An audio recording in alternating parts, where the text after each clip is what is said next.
Assalamualaikum warahmatullahi wabarakatuh. Bismillahirrahmanirrahim. Innal hamdalillah nahmaduhu wa nasta'inuhu wa nastaghfiruh. Wa na'udzu billahi min shururi anfusina wa min sayyiati a'malina. May yahdihillahu fala mudhillalah wa may yudlil fala hadiyalah. Asyhadu an la ilaha illallah wahdahu la syarikalah wa asyhadu anna Muhammadan abduhu wa rasuluh. Allahumma salli ala Muhammad wa ala ali Muhammad. Rabbi yasir wa la tu'asir, Rabbi tammim bil khair. Rabbi shrah li sadri wa yassir li amri wahlul 'uqdatam min lisani yafqahu qawli. Allahumma aftah alaina hikmataka wanshur alaina min khazaini rahmatika ya arhamar rahimin. Al-Malikul Quddusus Salamul Mu'minul Muhaiminul Azizul Jabbarul Mutakabbir. Subhanallah ya amma yushrikun. Wallahul khaliqul bari'ul musawwiru lahul asma'ul husna. Yusabbihu lahu ma fis samawati wal ardi wa huwal azizul hakim. Wala hawla wala quwwata illa billahil aliyyil azim. Wala manja minallah illa ilaih. Amma ba'du. Sina jemaah yang rahmati Allah Subhanahu wa taala, mudah-mudahan kita semua tergolong dalam golongan hamba-hambanya yang benar-benar bersyukur. Amin ya rabbal alamin. Alhamdulillah, untuk memberkati lagi majlis kita pada malam yang penuh barakah ni, mari kita sama-sama baca Ummul Kitab Al-Fatihah. A'udzu billahi minasy syaithanir rajim. Bismillahirrahmanirrahim. Alhamdulillahi rabbil alamin. Ar-Rahmanir Rahim. Maliki yaumiddin. Iyyaka na'budu wa iyyaka nasta'in. Ihdinas siratal mustaqim. Siratal ladzina an'amta 'alaihim ghairil maghdubi 'alaihim waladdallin. Amin. Amin amin ya rabbal alamin. Alhamdulillah summa alhamdulillah ala kulli ni'mah. Pertama mula dan selama-lamanya mari kita sama-sama menganjak syukur kehadrat Allah Azza wa Jalla dengan sebenar-benar kesyukuran yang hadir dari hati kita ini.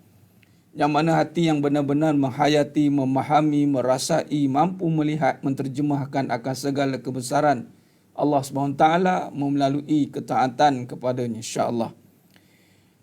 Kerana sedang jemaah mata Allah SWT, saya selalu ulang dan ulang dan ulang dan ulang. Fazakir fa inna zikra tanfa'ul mu'min. Bagaimananya Allah selalu ulang dalam surah Ar-Rahman. Fa bi ayyi ala'i rabbikuma tukadziban 31 kali. Maka begitu juga saya akan ulang. Qalilan ma tashkurun. Qalilan ma tashkurun. Sedikit sangat hamba-hambaku yang bersyukur.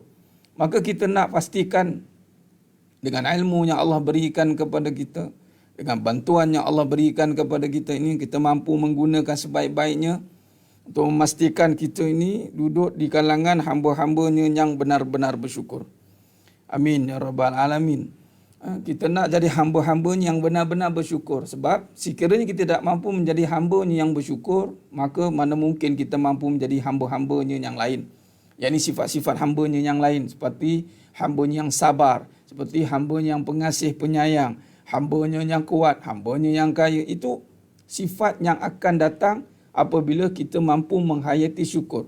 Mana mungkin orang yang kufur mampu bersabar. Mana mungkin orang yang kufur mampu menyayangi. Mana mungkin orang yang kufur mampu melakukan segala suruhan Allah Subhanahu wa taala. Kita ni selalu kita gunakan perkataan tidak berapa bersyukur. Itu kan kadang tak nampak sangat. Jadi kita kena benar-benar nyatakan sekiranya kita ini tidak jadi hamba yang bersyukur, maka kita akan jadi hamba yang kufur. Either one, kata orang Jawa kata. Salah satu di antaranya. Maka kalau kita jadi hamba yang kufur, inna azabi lasyadid, azabku amat pedih. Azabku amat pedih. Dan azab ni kita akan nampak dalam kehidupan kita sebenarnya. Berubah sekeliling kita ni yang menjadi azab. Yang mana azab ini akan mengganggu hati kita. Kita berubah dalam keadaan dunia kita sekeliling ini boleh berubah menjadi azab. Anak menjadi azab, isteri menjadi azab, suami menjadi azab, duit menjadi azab, susah menjadi azab, senang menjadi azab. Padahal perkara yang sama, suami yang sama tetapi boleh berubah jadi azab. Isteri yang sama berubah menjadi azab. Anak yang sama berubah menjadi azab. Kat mana berubahnya? Kedudukan hatinya. Apabila kedudukan hati kita berubah sedang jemaah mata Allah Subhanahu taala, maka sudah pasti hari ini kita akan duduk dalam keadaan yang azab. Baik, jadi sedang jemaah mata Allah Subhanahu taala. Alhamdulillah, terima kasih kepada semua yang bersiaran bersama saya pada malam ni. Alhamdulillah. Waalaikumsalam warahmatullahi. Awal pula hari ni sama je Puan Kamariah, maksimum 10.30 saya dah bagi tahu. Biasa waktu kita pukul 10. Kalau saya tak live pukul 10 maknanya the in between lah. Jadi senang cerita on notification.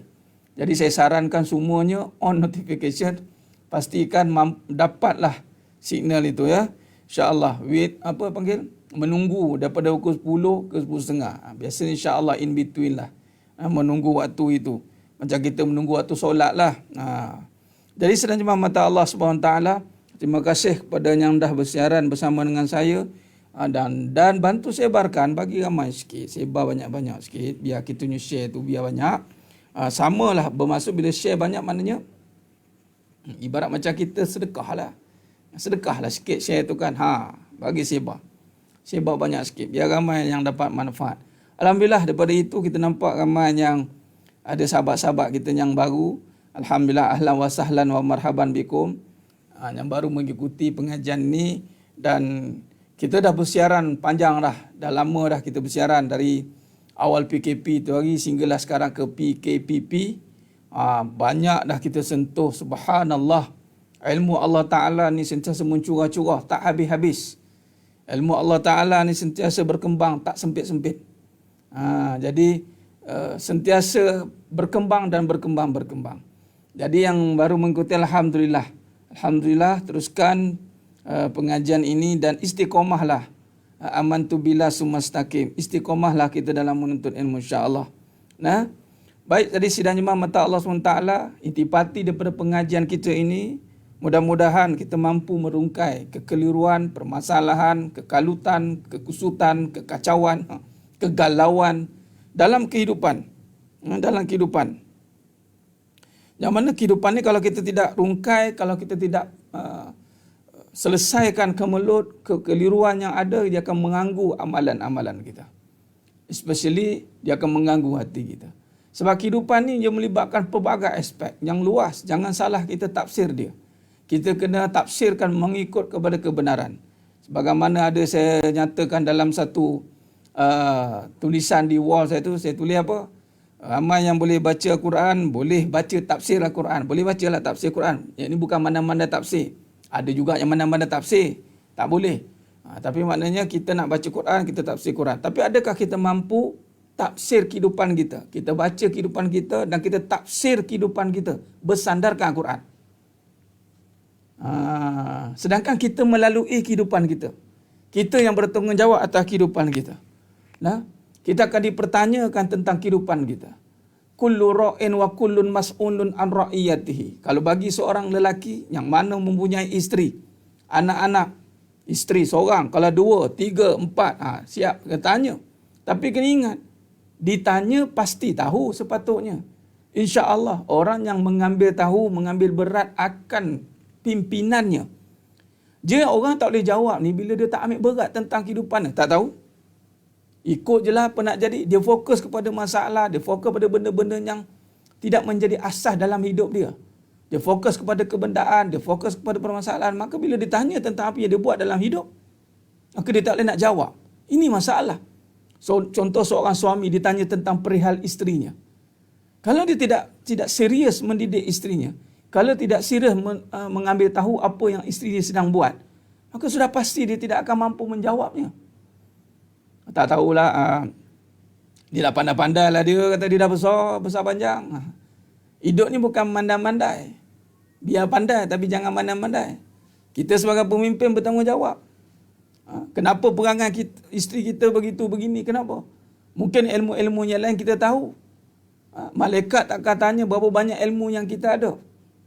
Malaikat tak tanya, dah Allah tak tanya pun berapa tinggi ilmu yang kita ada. Sebab Allah yang maha tinggi ilmunya. Allah tahu kita ni jahil. Allah tahu. Allah tahu. Allah tahu kita ni tak banyak ilmu. Allah tahu. Sekarang ni yang Allah nak tahu adalah apa yang kita buat dalam hidup kita hari-hari. Apa yang kita dah lakukan, walaupun Allah tahu, tetapi Allah nak tengok kita bertanggungjawab tidak.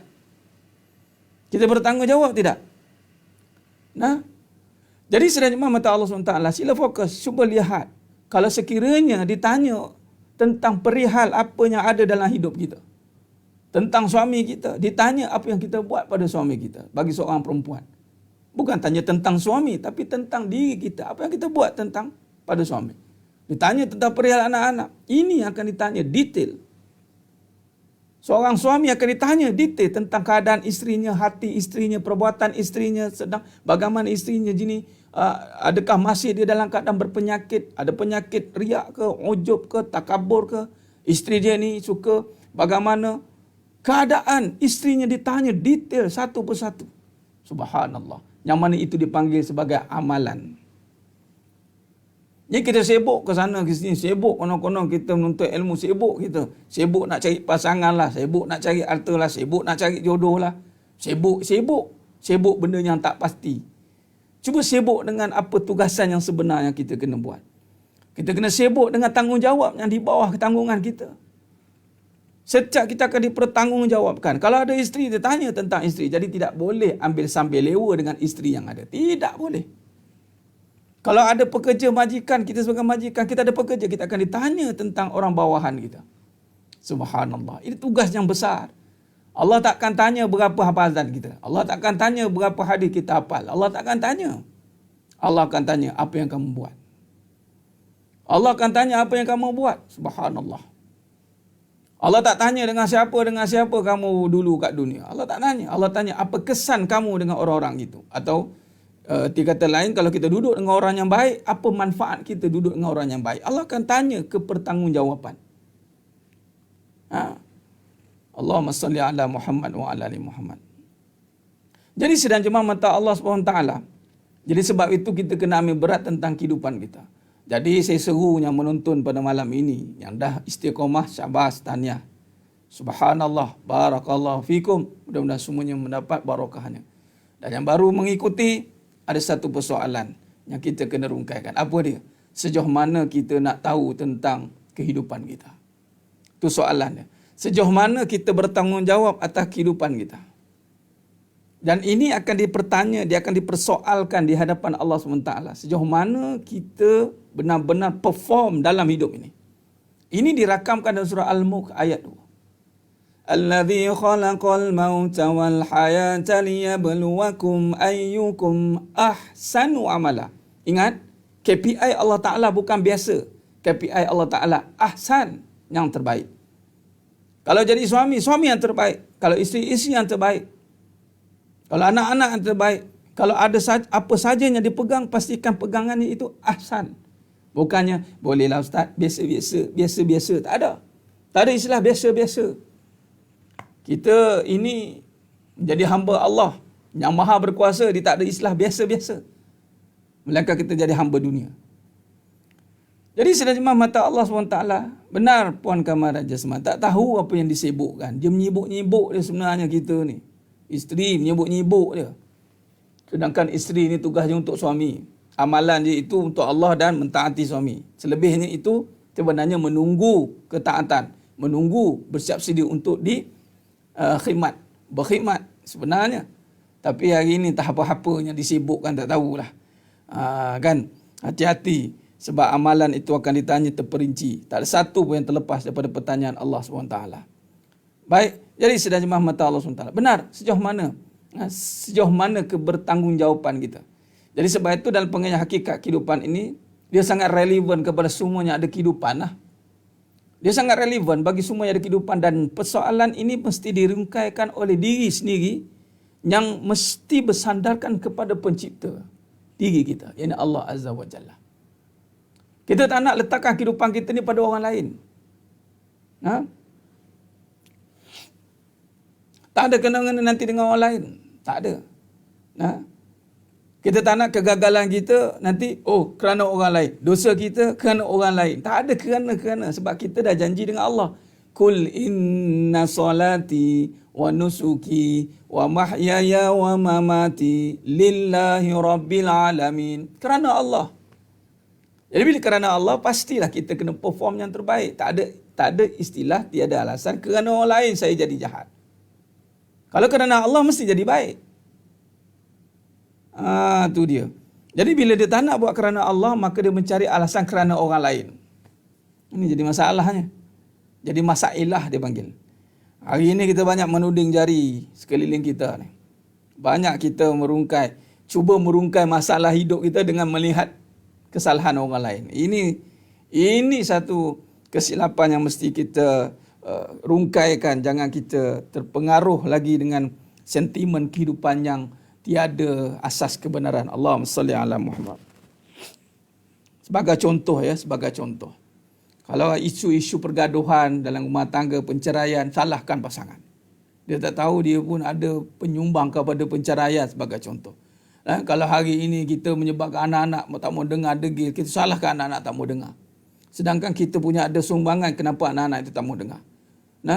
Seorang isteri kadang-kadang bergaduh dengan suaminya, dengan keadaan suaminya tidak memberi apa yang dia nak. Tapi dia tak tahu kadang-kadang dia juga penyumbang kepada keadaan itu berlaku. Dan hari ini yang paling susah kita nak buat adalah meletakkan kepertanggungjawaban itu. Sebab ini sebenarnya telah diberikan tanggungjawab itu pada diri kita. Dan sama ada kita nak memegangnya tidak, itu terpulang. Sebab itu kata Allah Ta'ala, ku anfusakum wa ahlikum nara. Ku anfusakum. Diri dulu. Selamatkan diri. Kan? Baik. Jadi sidang jemaah mata Allah SWT. Ada yang mencela-pencegahan dirinya diceritakan sebagai manusia. Ini manusia yang tertutup hatinya. Mencela pencipta, sedangkan mencipta itu bukan kerja yang manusia boleh buat. Tapi apabila dia tertutup, khatamallahu ala qulubihim wa ala sam'ihim wa ala absarihim ghishawah. Bila tertutup hatinya, maka segala yang dia lihat itu keburukan saja. Jadi sebenarnya mata Allah SWT, kalau kita rungkaikan kembali kehidupan ini dalam konteks datangnya dari Allah yang maha sempurna. Ini ciri orang yang tidak kenal Allah, maka dia akan menyalahkan Allah, maka hidupnya akan mencari kesalahan orang lain. Orang yang tidak kenal Allah, hidupnya suka menyalah. Orang yang tidak kenal Allah, hidupnya suka menyalah. Orang yang kenal Allah, hidupnya akan mengalah dan rasa bersalah. Saya ulang lagi sekali. Orang yang tidak kenal Allah, hidupnya akan suka menyalah dan mencari salah. Orang yang kenal Allah, Allah bimbing dia dengan ilmu, dengan amal yang benar, maka hidupnya akan mengalah. Mengalah ni maknanya dengan keduniaan ni dia tidak suka berbalah. Orang yang mengenal Allah, dia tiada istilah berbalah dengan keduniaan. Tak ada lagi orang bergaduh untuk akhirat. Tak ada. Tak ada lagi orang nak berebut syurga. Sebab syurga tidak perlu direbutkan. Syurga masing-masing boleh dapat, insya-Allah. Amin ya rabbal alamin. Nabi SAW pun dah kata mafhum hadis. Setiap umatku akan yadkhulul jannah illa aba, kecuali yang tak nak. Tapi yang berbalah ni adalah benda dunia yang sikit, yang sempit, yang terhad. Dia berbalah dengan benda itulah menyebabkan pergaduhan. Tapi orang yang kenal Allah, dia akan mula rasa bersalah, dia akan mula mengalah, dia akan mula mencari kesalahan dirinya. Mengalah dan bersalah. Orang yang tidak kenal Allah, dia akan berbalah, dia akan menyalah. Berbalah tidak ada. Maknanya, bila kata dia tidak kenal Allah, maka dia akan berbalah, menyalah. Di sinilah akan berlakunya kehancuran demi kehancuran. Cuba lihat peradaban-peradaban manusia yang tidak mengenal Allah SWT. Bagaimana kehidupan mereka berakhir dengan kerosakan, kehancuran demi kehancuran. Tapi bagaimana lihat peradaban yang Nabi SAW bangunkan. Bermula dengan Nabi Adam AS sehingga kepada Nabi SAW, peradabannya sustain sampai sekarang. Cuba lihat siapa yang bertahan di saat kesusahan dan kedukaan. Itulah orang beriman. Siapa yang sanggup survive di saat keadaan yang begitu meruncing, orang beriman. Siapa yang sanggup mengalah dan memaafkan di saat di satu pihak itu marah-marah, itu orang beriman. Allahumma salli ala Muhammad wa ala ali Muhammad. Beruntungnya menjadi orang yang beriman. Baik, jadi sidang jemaah yang dirahmati Allah SWT. Baik, dalam perbincangan kita ini, alhamdulillah, itu hari kita berhenti dekat muka surat 110. Muka surat 110. Orang yang kenal Allah akan bersalah dan mengalah. Orang yang kenal Allah akan rasa bersalah dan mengalah. Orang yang tidak kenal Allah, dia suka menyalah dan berbalah. Allahumma salli ala Muhammad wa ala ali Muhammad. Khair. Ini kita kena jelas. Nah. Sebab itu kalau kita lihat Iblis mengasaskan misi perbalahan. Iblis lah. Kerana dialah bermula je berdendam. Nah, Iblis lah mula berdendam. Iblis. Jadi cuba kita lihat bagaimana sidang jemaah minta Allah SWT. Kalau kita lihat, yang di mana bila kata berbalik kepada tanggungjawab, itu adalah kita kaitkan dengan pembentukan akhlak. Yang mana kita nak tengok dalam kehidupan ini, yang nak kita jaga itu adalah perbuatan kita. Yang akan ditanya oleh Allah SWT itu adalah perbuatan kita. Maka perbuatan kita ini wajib dipertahankan mengikut segala SOP yang ada. Baik, jadi sedangnya meminta Allah SWT 111, kita berhenti kat 110, Musad 111 perenggan yang di bawah. Pembentukan akhlak mulia ini adalah matlamat kepada kejadian manusia. Jadi kalau kita lihat kehidupan, apa yang nak dijaga itu adalah jaga perangai. Kehidupan yang nak dijaga itu jaga perangai. Iblis gagal menjaga perangai dia. Apatah lagi perangai di saat berlakunya dua situasi yang berbeza. Contoh, berlaku keadaan yang kita tidak suka. Itu perangai itu tercabar tu nanti. Iblis gagal kat situ. Dia berhadapan dengan situasi yang dia tidak suka. Allahumma salli ala Muhammad wa ala ali Muhammad. Di saat Allah uji dia dengan Iblis Allah uji dia dengan Nabi Adam AS, maka dia gagal menjaga perangai dia. Maka timbullah perangai sebenar dia. Ini kita takut. Ini kita takut. Sebab itu hati-hati sedang jemaah mata Allah SWT. Allah SWT menjadikan manusia agar mampu menzahirkan segala kebaikan yang telah dibekalkan ke dalam diri manusia itu. Dan manusia berperanan untuk berhalak dengan sifat-sifat terpuji Allah SWT yang terdapat dalam Asma'ul Husna. Seterusnya menjadi amanah bagi setiap insan untuk menterjemahkannya kembali kepada sifat-sifat terpuji itu untuk kesejahteraan di dalam kehidupan. Sebagaimana telah dihuraikan dalam topik sebelumnya dipanggil Hablum Minallah wa Hablum Minannas. Yang pelbagai sifat-sifat terpuji yang telah menjadi amanah oleh manusia dalam menzahirkan sepanjang berada dalam muka bumi ini. Nah, di sinilah konsep dia sidang jemaah mata Allah SWT. Tuan Azman boleh buat masa ni saya tengah tunggu final publisher. Yang mana order tu saya KFV dulu. InsyaAllah kita akan keluar yang latest edition punya, insyaAllah. Baik. Jadi di sini kalau kita lihat, pegangan kita ini, adakah kita membawa kepada sifat yang terpuji atau akan keluar pada sifat yang terkeji? Baik. Cuma kalau kita lihat di sini, Allahumma salli ala Muhammad wa ala ali Muhammad. Besarnya perihal perangai ni, perihal akhlak ni,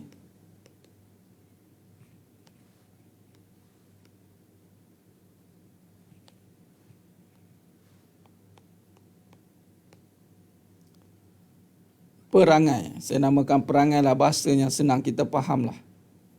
Itu dinamakan akhlak. Yang mana akhlak ini terbentuk dalam dua keadaan perangai yang kita dah bincang sebelum ini. Perangai yang baik, yang terpuji. Mahmudah, terpuji. Yang mazmumah, terkeji. Ada dua. Adapun dua-dua ini fujuroha wa taqwaha. Ini fujur, keburukan.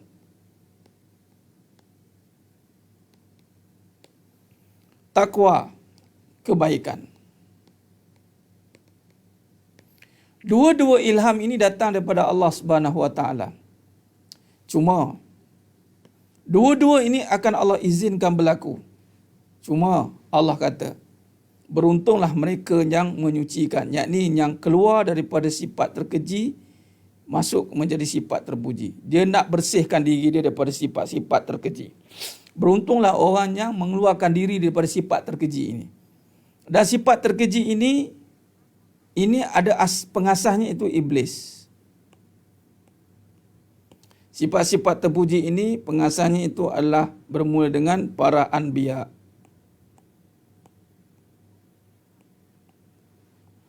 para anbiya.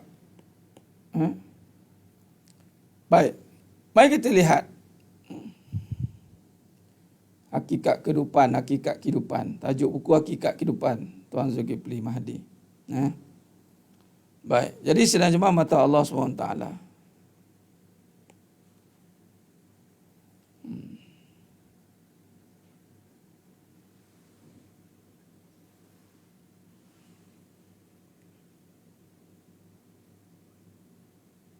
Baik.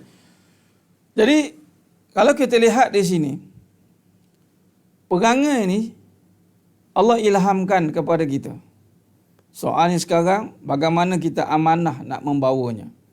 Sekiranya kita ni mengikut jejak langkah yang mana Allah suruh ikut para nabi dan rasulnya, itulah para anbiya, maka sudah pasti kita akan berada pada akhlak yang terpuji, perangai yang baik. Tapi sekiranya kita gagal melihat atau ikut pada perbuatan yang baik ini, maka kita akan masuk pada perbuatan yang buruk. Ini iblis.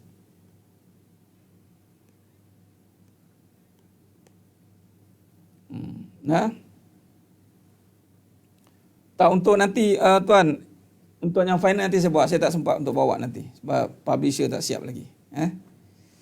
Baik, insya-Allah. Allahumma salli ala Muhammad wa ala ali Muhammad. Khair. Baik. Jadi sedang jemaah mata Allah SWT, cuba lihat. Kita faham benda ni. Baik buruk ni kita ikut Nabi. Kita nak jadi orang baik. Kita nak hindarkan perkara yang buruk. Tapi Allah SWT saja yang tahu. Adakah kita ni benar-benar menghayati kebaikan atau pura-pura baik.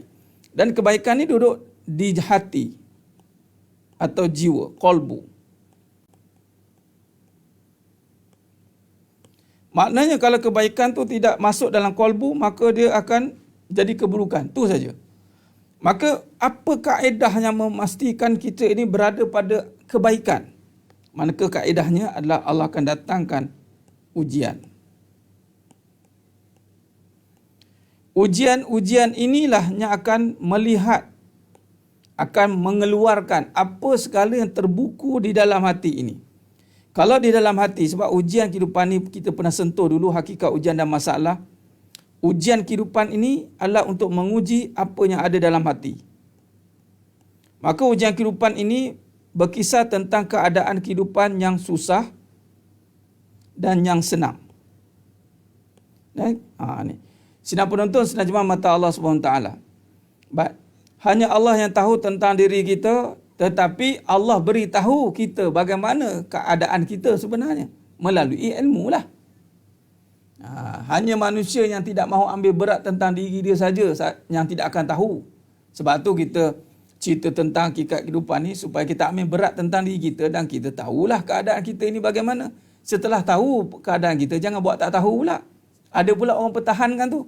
Saya ni dah memang macam ni ustaz. Mulut saya ni memang, alah mulut laser ni memang perangai saya. Orang dah kenal saya dah.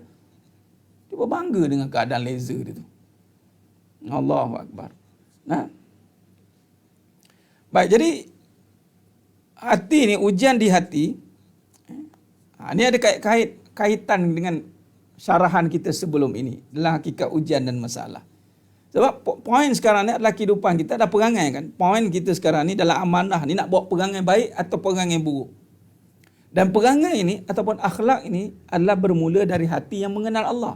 Jadi nak tengok dia ini mengenal Allah ke tidak, maka Allah akan datangkan ujian yang menggoncang hati dia. Maka goncangan-goncangan pada hati ni, dengan apa Allah nak goncang hati ini? Allah akan goncang dengan keadaan kehidupan dia. Allah akan datangkan ujian berbentuk susah, Allah akan datangkan ujian berbentuk senang. Supaya untuk melihat bagaimana hatinya bertindak balas dengan keadaan susah dan senang itu. Nampak? Allahumma salli ala Muhammad wa ala ali Muhammad.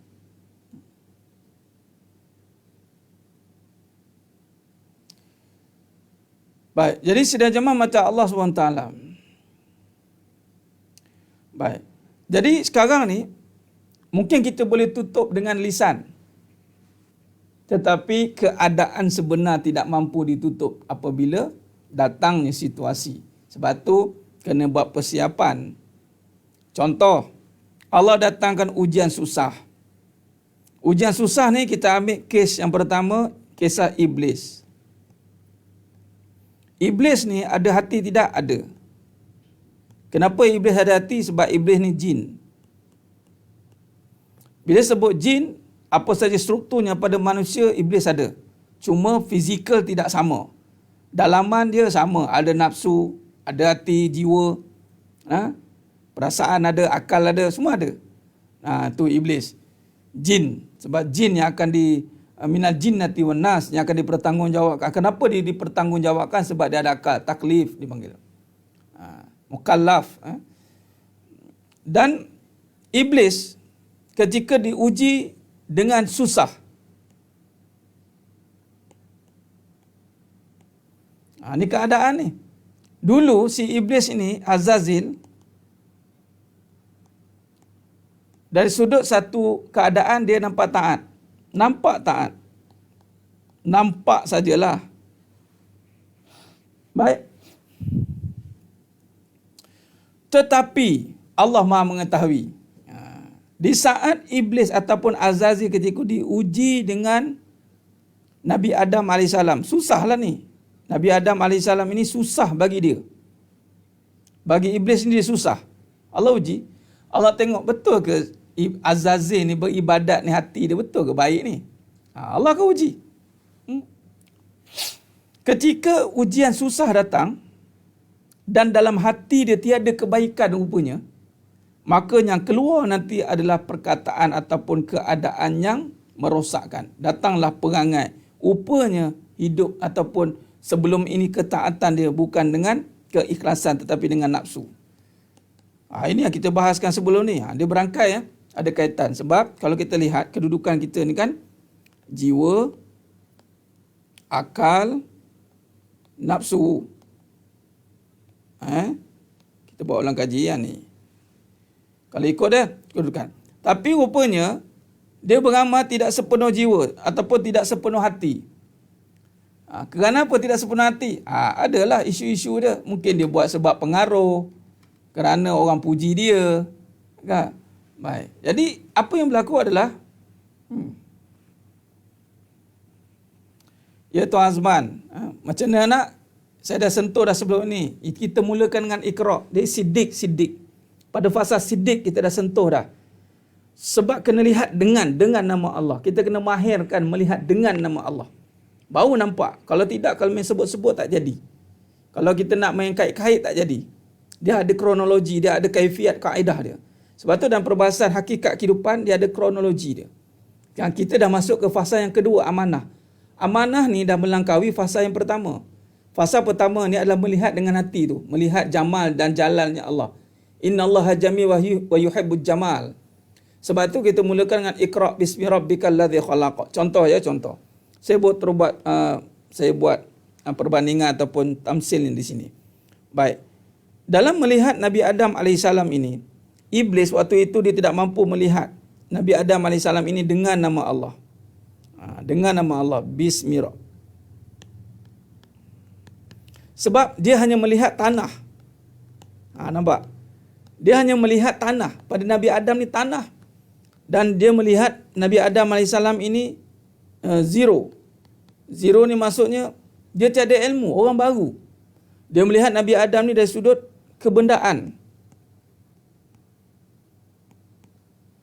Ni dia. Okey. Baik. Saya lukis baliklah kat sini. Okey, baik. Cuba lihat bagaimana kita kaji tentang Iblis. Iblis, tengok perangai dia, perangai Iblis ni ya. Bila Allah datangkan Nabi Adam AS,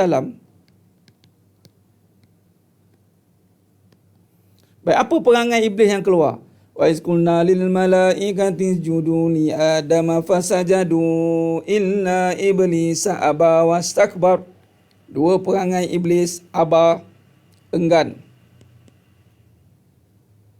Takbur. Ni dua ni dah keluar ni. Kenapa boleh keluar benda ni? Sedangkan Iblis ni orang yang beramal. Sebab di sinilah kegagalan iblis. Dia tidak beramal dengan hati. Dia tidak menggunakan hati rupanya.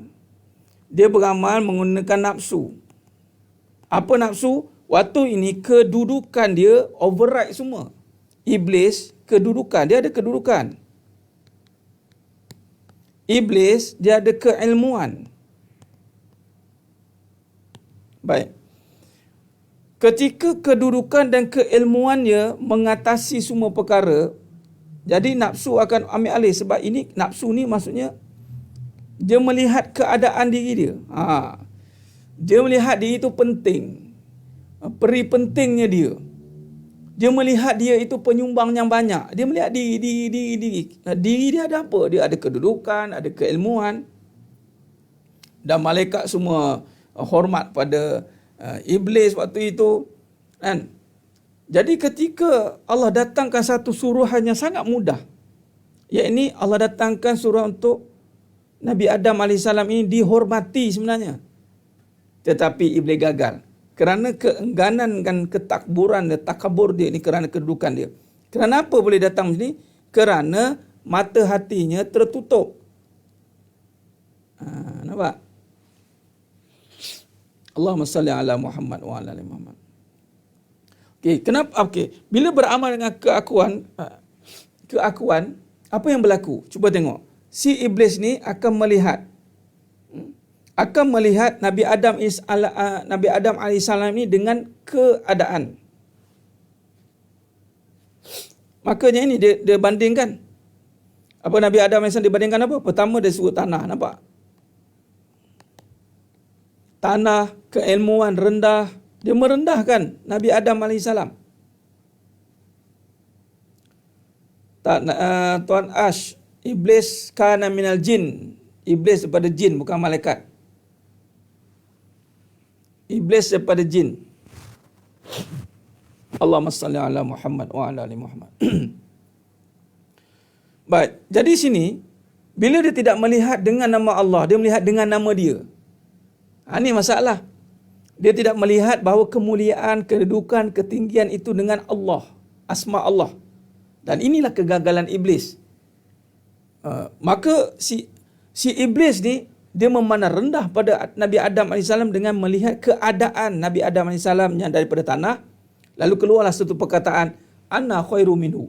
Jadi ujian susah ini dihadapi oleh iblis dengan keakuan dia, dengan keburukan sikap dia, kerana dia melihat kebendaan di hadapan mata dia. Dia tidak melihat kekuasaan. Itu dia panggil ananiyah. Jadi ini ada juga pada kita. Sebab tu ibliskah kita? Kita duk takut dengan Dajjal kan? Ingat Dajjal ni, presiden dia iblis. Dajjal ni dapat rekrutmen daripada iblis. Iblis ni keakuan dia menebal. Keakuan iblis ni dia menebal. Jadi kita akan terikut-ikut dengan iblis ni. Sebab iblis dia mampu manipulasi keadaan itu. Ini kehebatan iblis. Kalau kita lihat bagaimana Nabi Adam AS dengan Siti Hawa, dimanipulasikan keadaan di syurga itu, suruh makan buah khuldi. Itu kehebatan Allah bagi pada iblis. Baik. Kita tengok sini mungkin kita nampak kita boleh jauh kan. Baik, mari saya nak kaitkan dengan kehidupan kita terus. Tak apa Ustaz, kita belajar, kita tahu. Kita macam mengaji, oh hebatlah sifat iblis ni. Kita tahu serba-serbi. Itu satu masalah juga tu. Kadang tu. Ingat iblis tak ngaji ke? Ingat iblis tak tahu apa kita ngaji malam ni? Ingat iblis tak tahu ke dengan ayat kursi? Ingat tak tahu ke dengan solawat? Ingat tak tahu ke dengan semua amalan-amalan? Sebab dia bukan sehari beramal. Ingat tak tahu ke? Iblis lebih licik daripada semua perkara. Tapi bagaimana nak mengatasi? Iblis ni seorang. Iblis tu ketua iblis. Syaitan yang ramai. Jin yang ramai. Iblis tu ketua. Macam Ifrit lah.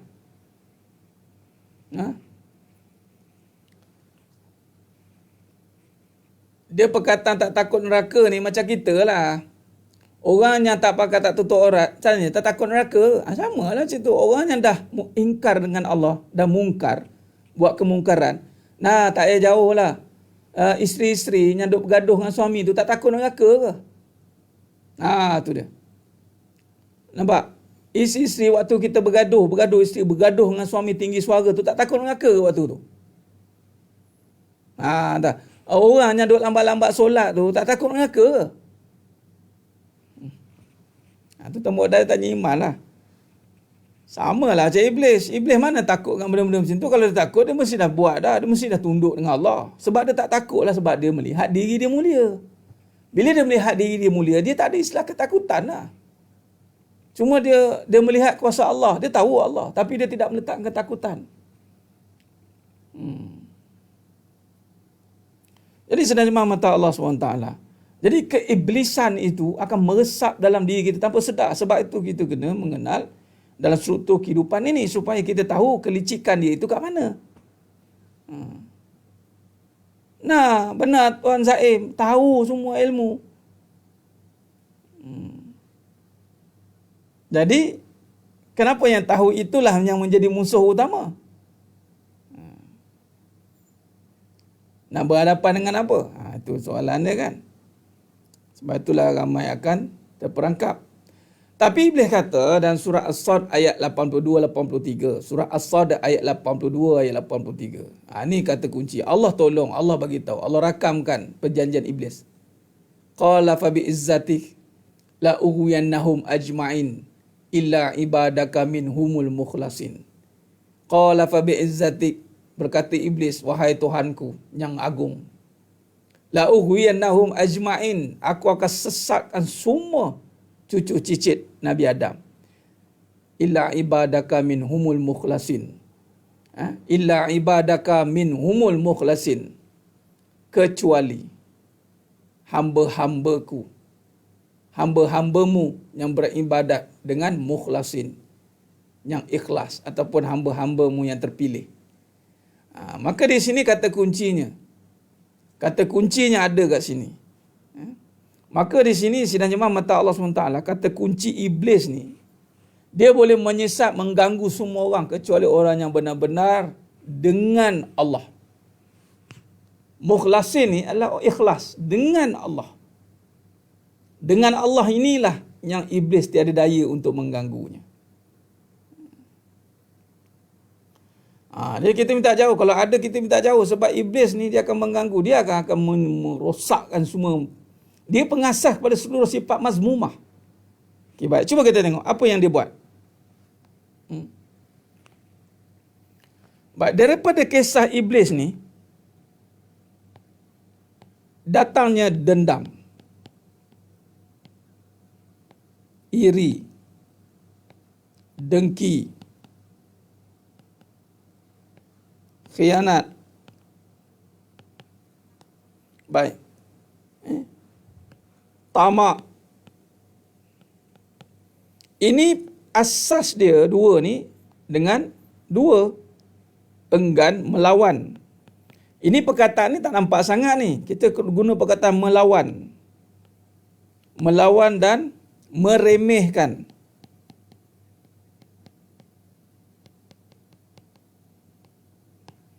Baik, ada tak dua benda ni ada dalam hidup kita ni? Dua ni. Melawan dan meremehkan ini aba. Takabur. Meremehkan ni sombong. Aba ni enggan. Baik, dalam soal kehidupan, melawan dan meremehkan ini dia akan menjadi, dipanggil rencah. Rencah ataupun kebiasaan. Ini yang kita bimbang ni.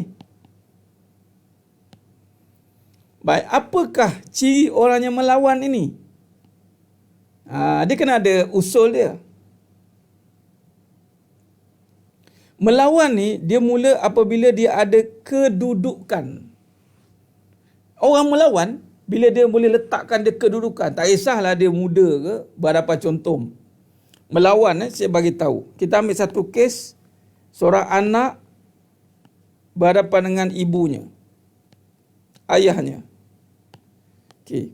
Anak ni dia akan jadi iblis. Ataupun kita tak namakan iblis, kita namakan syaitan manusia.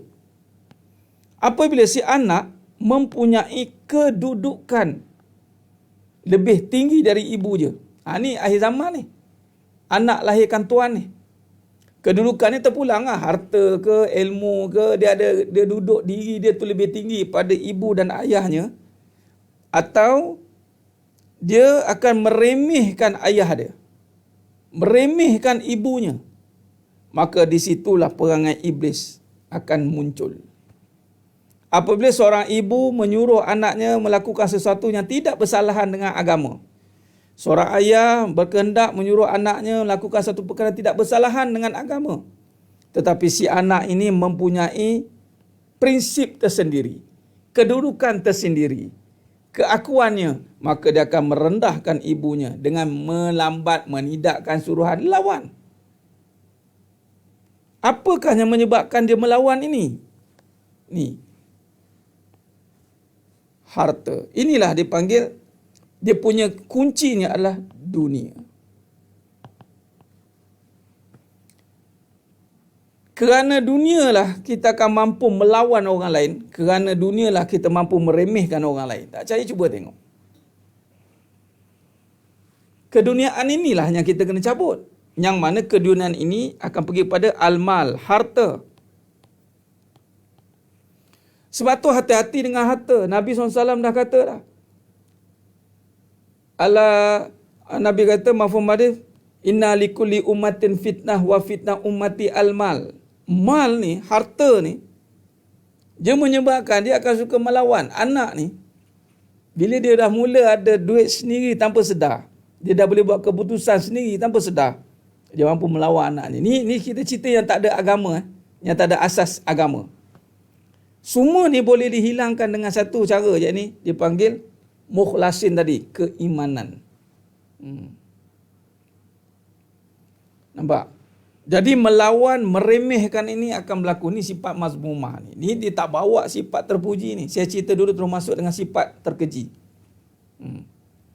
Jadi sidang jemaah mata Allah SWT. Ini kes yang pertama. Anak, bila dia ada kedudukan harta, dia lihat dia lebih tinggi daripada ibu dan ayahnya, dia boleh meremehkan.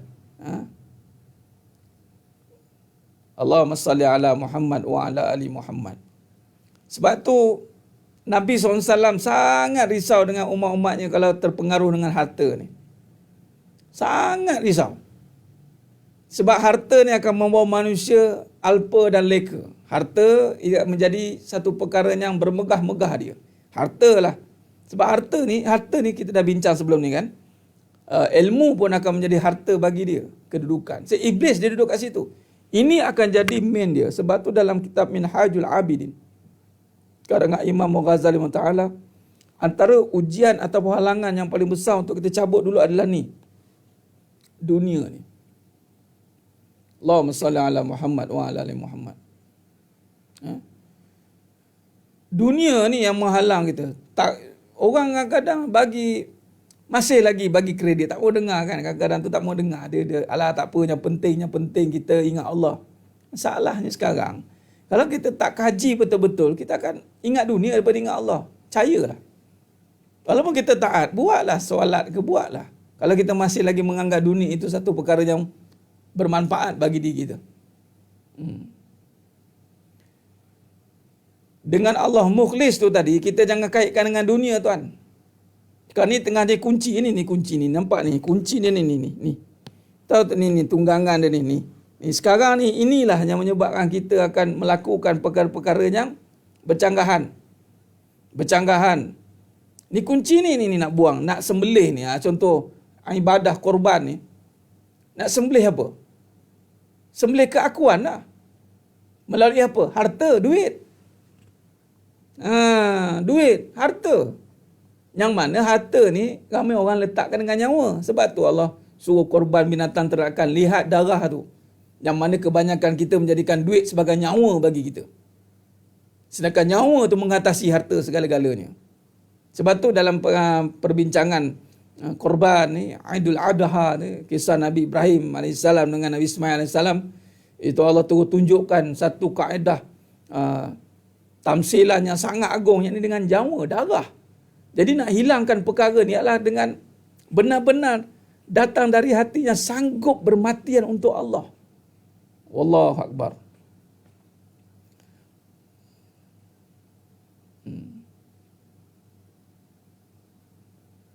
Di tangan pun tidak sebenarnya. Saya sekarang guna perkataan Tuan Puan Yati, di tangan pun tidak. Di tangan ni amalan kita sebenarnya. Dunia ni kita hanya arahkan macam ni je. Nampak? Jadi bila harta ini menjadi dorongan, maka dia akan jadi melawan yang kedua. Isteri dengan suami. Suami dengan isteri. Dia akan mengganggu sistem yang ketiga, sahabat. Sistem yang keempat, ahli keluarga. Yang ketiga, ahli keluarga.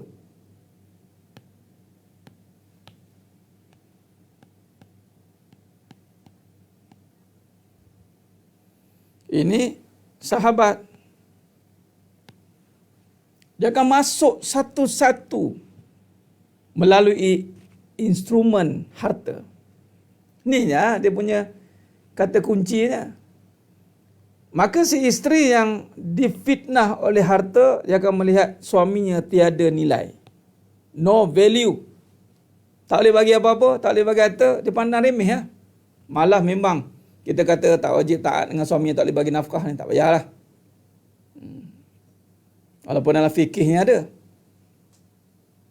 Suami pula, dia akan memandang isteri yang tak ada berharta ni no value.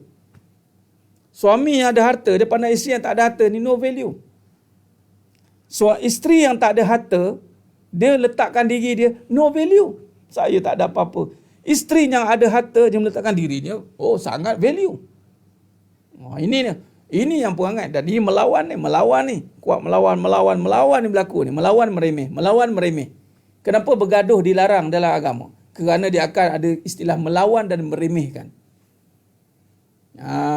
Lepas tu Nabi kata la taghdab 3 kali tu. Sebab jarang kita dengar pergaduhan yang tidak meremehkan. Biasa pergaduhan kalau diasaskan dengan keduniaan, dan kebanyakan mesti dengan keduniaan, dia akan meremehkan pasangan, meremehkan lawan, menghina keadaan. Ini yang sifat iblis. Cuba tengok dia jadi kebiasaan dalam kehidupan sekarang. Allahu Akbar. Allahumma salli ala Muhammad wa ala ali Muhammad. Sebab tu sekarang ni saya cuba bawakan perbincangan begini supaya kita jelas dulu keadaan yang menyebabkan kita gagal menterjemahkan akhlak yang mulia itu. Kerana apa? Kerana kita terkesan dengan sikap iblis, melawan, meremehkan dia kerana harta. Nampak? Allahumma salli ala Muhammad wa ala. Ni panjang ni, ahli keluarga, sahabat. Dia akan jadi everything about dollar and cents. Akhir zaman. Akhir zaman punya cerita ni. The cross ni, the cross. Allahu Akbar. Ni cross ni.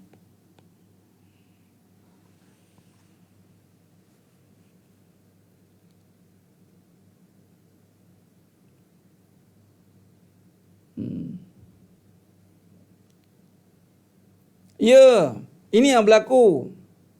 Ya, nak jadi ahli pidato Tuan Raja Sariza benar. Tuan Akram memang begitulah sekarang ini. Puan Noriza. Kita nak belajar dulu situasi ini supaya kita tak duduk dalam situasi itu. Ini yang berlaku. Allahu Akbar. Kita dah nampak iblis-iblis je. Kita tak nampak apa cerita agenda propaganda iblis ni. Allahu Akbar. Kedudukan. Bila suami kadang-kadang adanya diuji, yang lebih berpengalaman, isteri yang kurang pengalaman. Kedudukan lah. Awak apa tahu? Oh, marah suami. Awak apa tahu? Marah. Meremehkan. Allahu Akbar. Nampak?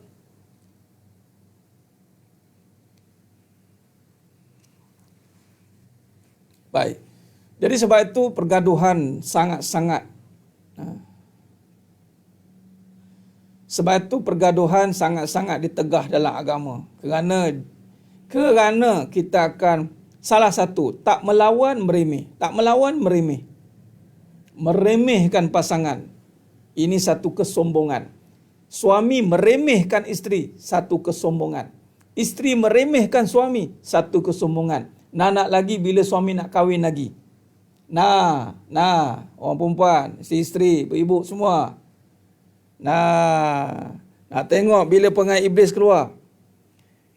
Nak tengok perangai iblis bila keluar. Bila isu kahwin lagi.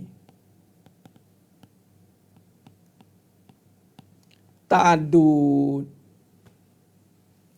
ni keluar perangai iblis. Keluar si suami. Dia akan meremehkan isteri dia. Cukup. Dia meremehkan isteri. Cukup. Tak secara terang-terangan atau tersembunyi. Sama je di sisi Allah.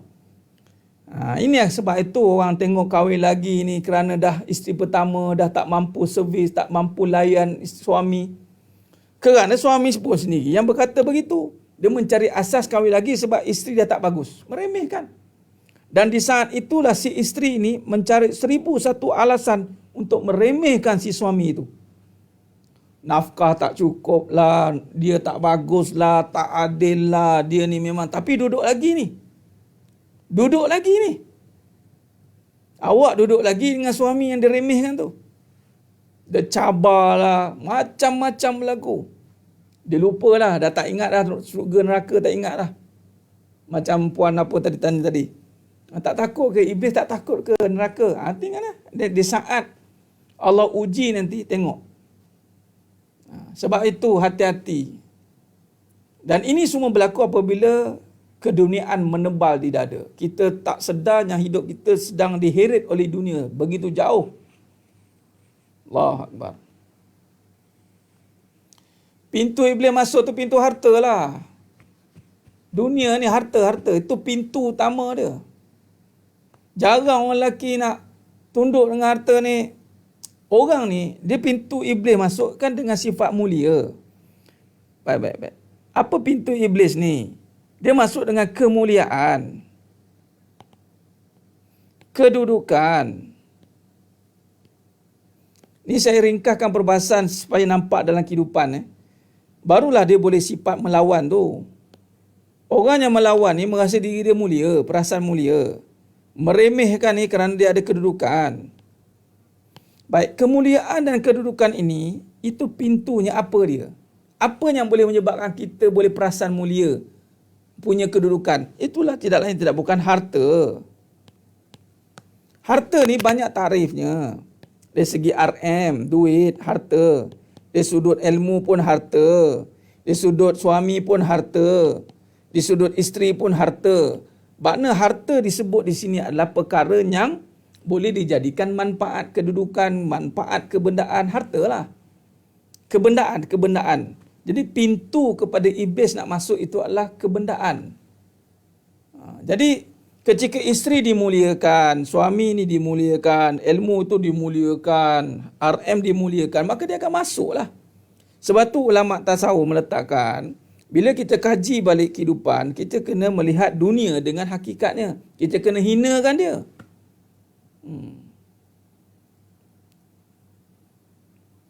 Nampak? Ini yang berlaku. Benar Tuan Raja Sarizal.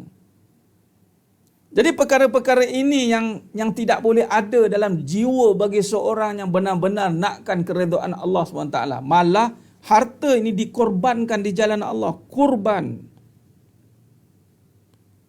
Mana harta ni bukan di sudut duit saja. Contoh kisah, ini masuk anak sekali. Cuba tengok kisah Nabi Ismail AS dengan Nabi Ibrahim AS. Allah minta kurban anak. korban harta. Korbankan ilmu tu. Korban ilmu apa? Amalkan. Korbankan suami itu. Oi, korbankan suami itu bagaimana? Kongsikan. Korbankan isteri itu. Untuk apa? Agama. Jadikan isteri ini kepada isteri yang taat. Jangan korbankan isteri itu pada harta. Ramai suami memperdagangkan isterinya. Minta maaf cakap. Hinakan dunia ini adalah jangan kita ikut turuti kehendak dunia. Tuan Muhammad Firdaus. Dunia mahu kita agungkan ilmu. Agungkan ilmu. Bukan agungkan Allah. Dunia mahu agungkan suami. Agungkan suami. Dunia mahu agungkan isteri. Agungkan isteri. Dunia mahu agungkan anak. Agungkan anak. Itu kemahuan dunia. Maka berlawanan dengan kehendak agama. Kehendak agama agungkan Allah. Wa rabbaka fakabbir. Wa rabbaka fakabbir. Besarkan Allah. Allahumma salli ala Muhammad wa ala ali Muhammad. Benar Tuan Mazlan. Kita nak lawan iblis ini dengan Allah Ta'ala bantu kita untuk benar-benar mendekatkan korban qarib. Itu asal dasarnya adalah qarib. Iaitu dekatkan duit dengan Allah. Dekatkan ilmu dengan Allah. Dekatkan suami dengan Allah. Dekatkan isteri dengan Allah. Dekatkan anak dengan Allah.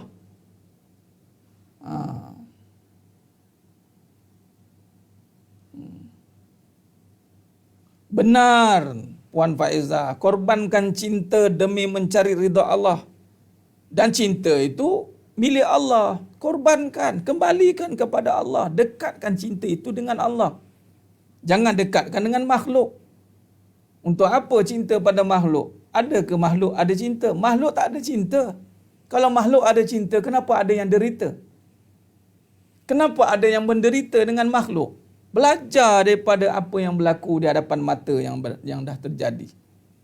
Kalaulah kerana manusia itu mampu mendatangkan kasih sayang, kenapa ada yang melayang-layang hidupnya? Bergaduh siang dan malam. Jadi semua ini perlu didekatkan dengan Allah. Dekatkan semuanya dengan Allah Subhanahu Wa Taala. Jangan jauhkan. Ilmu amal, duit sedekah, suami taat, isteri didik, anak itu sama didik. Ya, semua. Harta ni semua. Bukan harta tu duit je. Allahumma salli ala Muhammad wa ala ali Muhammad.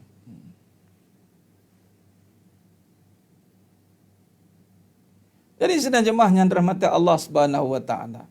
Begitu banyak jalan dan jangan kita letakkan jaminan. Okey, lagi satu jaminan. Jaminan pada harta. Jangan. Tiada jaminan pada harta. Tiada jaminan. Tak ada jaminan nak jadi baik dengan suami. Tak ada. Tak ada nak jadi baik dengan isteri. Tak ada. Tak ada jaminan. Tak ada. Tiada. Nafikan. Kita hari ini meletakkan jaminan pada manusia. Kita letakkan jaminan pada Allah Azza wa Jalla. Hari ini kita kena letakkan jaminan hanya pada Allah. Allah yang menjamin kita untuk menjadi baik. Maka jadikan Allah sebagai saksi. Wa kafa billahi syahida. Surah Al-Fat ayat 28. Cukup Allah jadi saksi. Maka bila kita jadikan Allah sebagai penjamin kita, maka Allah akan datangkan pasangan yang mampu bersama-sama dengan kita untuk jadi baik. Ketika kita jadikan Allah sebagai penjamin kita, maka Allah akan datangkan anak yang benar-benar mampu menjadikan kita sebagai ibu yang baik, anak yang baik. Ketika kita jadikan Allah sebagai penjamin, sekarang ni kita tak harta sebagai jaminan. Iblis pun datang. Tak ada duit, habislah kamu. Habislah kamu. Nampak? Allahumma salli ala Muhammad wa ala ali Muhammad. Benar. Wa'tasimu bihablillahi jami'an wa la tafarraqu. Ilahi antal maqsudi wa ridhaka matlubi. Ya, benar.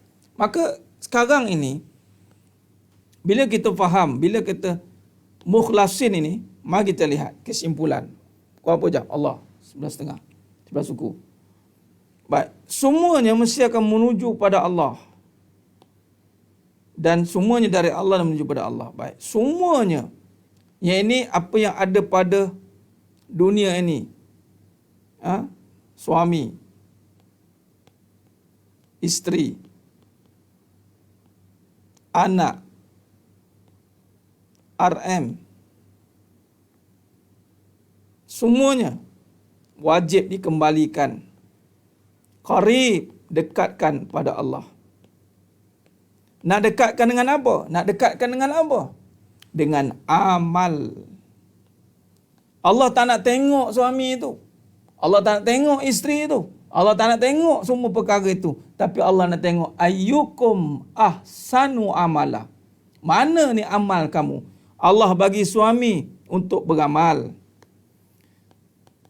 Inilah harta. Sekarang tukar harta kita pahala. Sidang penonton, sidang jemaah Allah SWT. Mari kita tukar akhlakul karimah ni.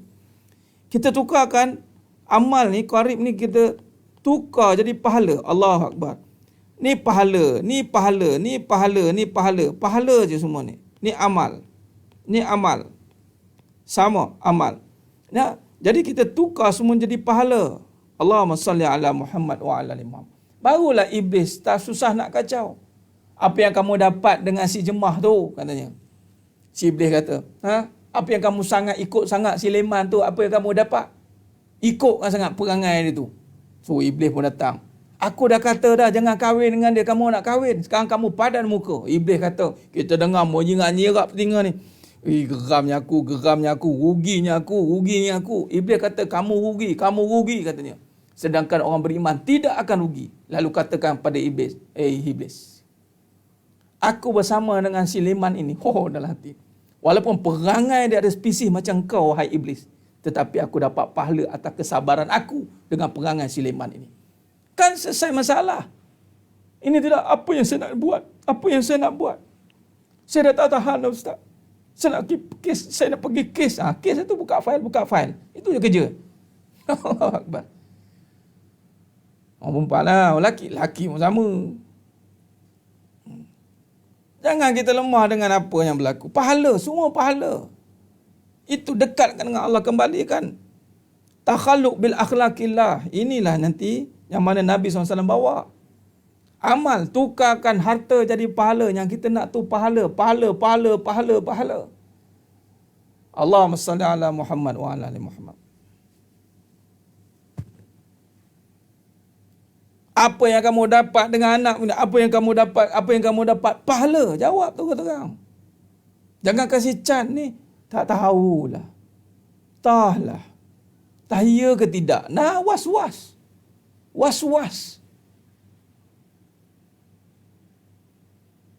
Bila ikhlas, hajah, hafizah, iblis susah nak kacau bila kita nak menuju pada keikhlasan.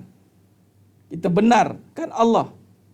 Apa pula tak boleh? Boleh, Puan Fazilah. Silakan jawab. Tapi jangan sampai orang dengar. Nanti orang cakap gila. Boleh Puan Fazilah cakap. Tapi jangan cakap kuat. Nanti orang kata, apa mak lepas ngaji hakikat kehidupan, mak apa hal jadi macam tu. Cakap seorang. Jangan. Ini saya cakap dalam ni. Tapi boleh jawab. Monolog kita monolog. Monolog. Lawan. Tamakkan pahala. Benar Puan Jalina. Bukan tamakkan suami. Tamakkan suami apa ada. Tamakkan pahala pada suami. Kalau suami itu beramal, isteri dapat pahala kering dia panggil. Suami beramal. Suami ada isteri lagi. Pahala. Tamakkan pahala pada suami. Bukan tamakkan harta pada suami. Tamakkan suami. Habis tu Ustaz, tamak ni dia tak nak kongsi. Dia seorang. Isteri, isteri ramai tamak. Dah, dia, amalan tu. Dia nak didik. Tapi pastikan isteri pertama didik dengan betul. Jangan mandai nak tambah, isteri pertama tak didik dengan baik. Hara jadi. Allahumma salli ala Muhammad wa ala ali Muhammad.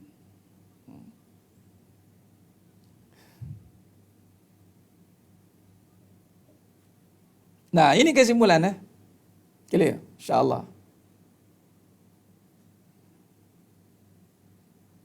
Bagus. Tuan admin surah An-Najahiyah, latih jawab. Ini dah menjawab dengan suami. Apa? Menjawab dengan suami apa dapat? Menjawab dengan isteri apa dapat? Jawab dengan iblis tu. Dia musuh utama kita. Bukan isteri kita musuh kita. Bukan anak kita musuh kita. Bukan suami kita musuh kita. Musuh utama tu iblis. Allah kata dah, musuh yang terang lagi nyata. Lawan dengan amal, dengan ilmu yang benar. Allahumma salli ala Muhammad. Benar puan, tapi cakap dengan diri sendiri tu bukan cakap sorang-sorang yang tak ada asas ya. Sekarang ni apa cakap sorang-sorang ni panggil tafakuh dia panggil. Duduk memahamkan, fakih, tafakur, tazakur, muhasabah, tu dia. Jadi sebenarnya mata Allah SWT. Baik. Ya Cikgu Anis baru masuk, tak apa, yang penting masuk. Dan habis dah pun. Pukul apa kita dah? Allah. Habis dah. Habis. Baik. Jadi sebenarnya mata Allah SWT. Cukup. Lawan iblis dengan ilmu yang benar. Jangan lawan dengan perasaan. Tak guna lawan jerit, langan tangisan. Tak guna. Iblis gelak tengok kita. Allahumma salli ala Muhammad wa ala ali Muhammad. Itu musuh yang terang lagi nyata. Benar Puan Rahimah. Jangan salah lawan. Jangan salah gaduh. Ini gaduh dengan madu lah. Gaduh ni. Gaduh dengan suami lah. Siapa yang suka bergaduh tu mana dia ada iblis pada diri dia lah tu. Sifat iblis. Mana kesyaitanan tu ada pada dia. Sebab tu rumah tangga ini tidak bergaduh. Bagi yang benar-benar ada Allah. Maknanya lawan kepada gaduh tadi adalah tenang berkasih sayang. Istighfar bukan sekadar istighfar, tetapi istighfar. Ni Puan Nur Aini Jahuri. Sebutan lafaz istighfar, ingat setiap lafaz itu bukan sekadar sebutan. Kena ingat, pegang ni baik-baik. Setiap lafaz itu perlukan penghayatan, kefahaman. Iqra' bismi rabb, bacalah, bukan sebutlah. Ini kata kunci kita. Sekiranya kita buat astaghfirullahalazim, yakni biar kita faham, kembalikan semua pada Allah, faham, fahamkan. Lintasan fikiran, hati tak masuk sebenarnya. Yang dimasukkan lintasan itu adalah pada perasaan, nafsu. Lalu dia melintas tu, maka dia nak mengganggu hati. Hati Allah pegang. Kalau hati tu iblis boleh kacau, habis kita. Sebab itulah hati Allah pegang. Allah pegang hati. Sebab tu doa minta ke Allah. Ya mukallibal qulub. Nabi ajarkan sabbit qalbi ala dinik wa ala ta'atik. Din wa ala ta'atik. Din dan taat. Din ke agama ni din. Nampak cara hidup yang benar. Wa ala ta'atik, dengan ketaatan yang sebenar. InsyaAllah Allah akan jaga. Baik. Suami marah buat pekak je. Jangan buat pekak je. Tak ada gaduh-gaduh manja Puan Dia Idora. Nak gaduh ke nak manja-manja? Pilih salah satu. Jangan lagi. Dalam perbincangan hakikat kehidupan, tak ada confuse ni gaduh ke manja. Manja ke gaduh. Mana satu ni? Nak baik ke nak buruk? Pilih. Kita ada akal, ada iman. Nak baik ke nak buruk? Dua-dua ustaz tu buruk. Ingat, baik campur buruk, buruk. Gaduh campur manja jadi apa? Tak tahu jadi apa tak? Gaduh manja. Tak ada gaduh manja. Jangan kalut dengan pemikiran yang keliru. Nak gaduh atau nak manja? Pilih. Tak ada gaduh-gaduh manja.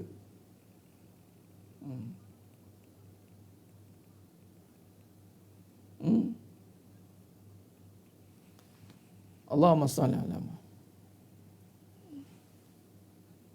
Baik.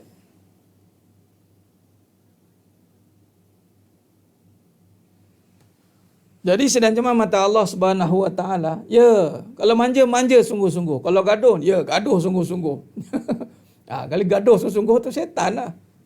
Syaitan gaduh sungguh-sungguh. Tengok iblis, dia punya gaduh dia padahal dia yang salah.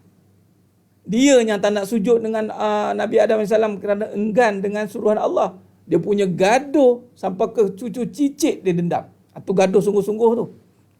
Kalau sayang sungguh-sungguh. Tengok terpisahnya Nabi Ibrahim AS dengan Siti Hajar dan Nabi Ismail AS.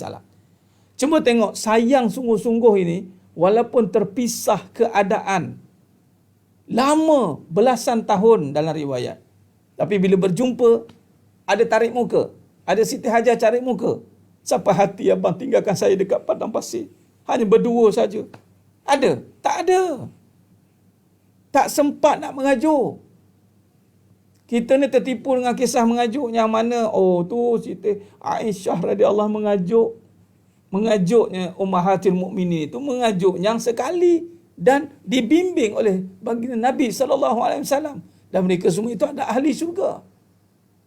Ini kita kadang-kadang mana-mandai buat benda-benda yang tidak jelas, gharar tidak jelas. Gaduh campur manja jadi ganja, dia bagus paroha. Itu jadi mabuk kepayang tu. Allahu Akbar. Mabuk kepayang, gaduh ke manja. Subhanallah. Jadi jelas, jelas. Hidup biar jelas. Biar jelas. Jangan keliru. Keliru ni biasa bermain dengan perasaan dan nafsu. Nah, baik. Jadi sidang jemaah mata Allah SWT, saya cukup setakat itu dulu. Baru nak tulis jadi ganja. Bagus. Jadi ubah konsep ni, ubah. Semua dari Allah. Tujuan kita hanya pada Allah. Bila kata pada Allah, maka Allah nak tengok amal. Qarib, dekatkan dengan amal. Yang ni amalnya membawa pahala. Dekatkan suami dengan Allah itu dengan pahala. Dekatkan suami, dekatkan isteri, dekatkan anak, jadikan pahala. Nah, Allahumma salli ala Muhammad wa ala ali Muhammad. Subhanallah. Baik, jadi sidang jemaah mata Allah SWT. Jadi ni kesimpulannya 111 ni. Ini ada gambar rajah ni, nanti kita sambung besok insya-Allah. Ada gambar rajah ni. Ada gambar rajah ni, nanti kita akan sambung besok. Kita ada perbincangan lagi ni dalam susun atun yang apa yang kita bincangkan tadi itu ada dalam gambar rajah ni ya. Ini tadi yang kita bincangkan biar kita menyerat sifat-sifat yang terpuji. Sudah pasti sifat itu datang daripada Nabi SAW. Nah, Allahumma salli ala Muhammad wa ala ali Muhammad. Baik, benar, sungguh-sungguh. Manja sungguh, manja sungguh-sungguh.